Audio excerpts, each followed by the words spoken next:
हमारा जो अगला क्वेश्चन है वो है कि रिटन स्टेटमेंट बाय हस्बैंड, जो डिवोर्स पिटीशन डाली थी वाइफ ने, अगर उसके जवाब में अगर हस्बैंड जो है वो रिस्पॉन्स करता है तो वो जो रिस्पोंडेंट है उसका क्या रिप्लाई आएगा, हम उसके बारे में पढ़ते हैं। In the court of judicial magistrate first class, again court का नाम सबसे पहले, फिर मेंटेनेंस एप्लीकेशन, क्योंकि उससे मेंटेनेंस मांगी गई थी तो उसकी एप्लीकेशन जाएगी, एप्लीकेशन नंबर डालेंगे, श्रीमती वाइफ जो एप्लीकेंट है वर्सेस श्री जो भी है हस्बैंड का नाम opponent, a written statement on behalf of opponent. अब ये रिटन स्टेटमेंट है on behalf of opponent. The opponent above named submits this statement praying the state as follows. वो कह रहे हैं ओपोनेंट जो है स्टेट को प्रे कर रहा है ऐसे नीचे। अब हमने ड्राफ्टिंग प्लीडिंग करते टाइम ये पढ़ा है कि जब भी कोई प्लेंटिफ प्लेंट डालता है तो उसके हर clause by clause written statement में जवाब दिया जाता है, जैसे paragraph number 1, paragraph number 2।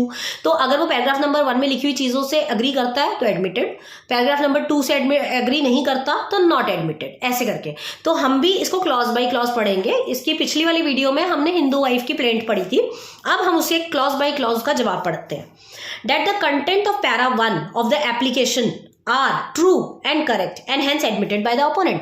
Opponent कहता है जो पैरा 1 में जो उसने चीजें लिखी हैं उसके वो बिल्कुल ट्रू है, करेक्ट है और मैं उसको एडमिट करता हूं। Para 2, that the content of para 2 of application are likewise true and call no comments. जो पैरा 2 में भी उसने चीजें लिखी हैं वो भी करेक्ट है और मैं उसमें कोई कमेंट नहीं करना चाहता।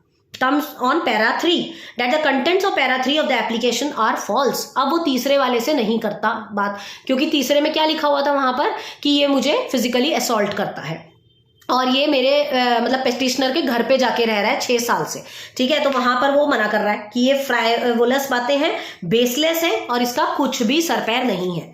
उसके बाद para 4, that the content of para 4 of the application are sheer piece of fabrication. पूरा का पूरा फैब्रिकेटेड है, बनावटी है, इसमें ऐसा कुछ भी नहीं था कि मैंने इसको मारा है, पीटा है या हॉस्पिटल पहुंच गई है, वो सब चीजें गलत है। तो उसने लिखा है, and this opponent submits that since the applicant in fact cohabited with his opponent only for few days. वो ये भी बता रहा है कि ये मेरे साथ सिर्फ कुछ ही दिन रही थी, उसके बाद से अपने पेरेंट्स के घर पे ही इसको रहने की आदत है, ठीक है। And making such wild allegation, और ये गलत एलिगेशंस मेरे ऊपर लगाए गए हैं। So called medical checkup is false and imaginary story, और इसके मेडिकल चेकअप वाली बात भी फॉल्स है और इमेजिनरी स्टोरी है।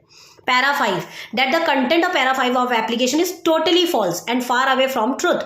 Physical harm to petitioner, जो physical harm वाली बात है वो बिल्कुल गलत है, मैंने इसको कभी नहीं मारा। Next, that the para 6 of application is again false and the salary of mine is not 20,000, it is 8,000।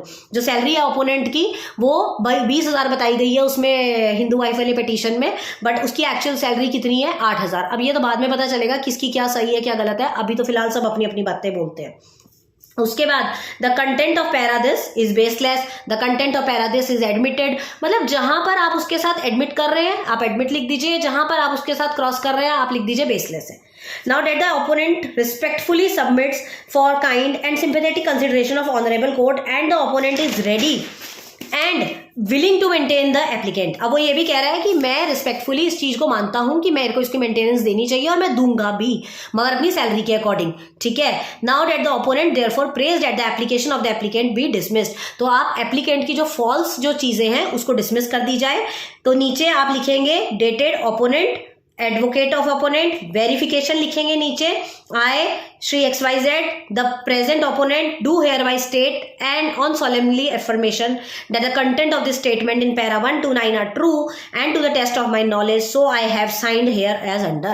मतलब वो ये बता रहा है कि ये सारी की सारी चीजें इसने जो बताई हैं वो बिल्कुल सही है और मैं इसलिए इस पे साइन कर रहा हूँ।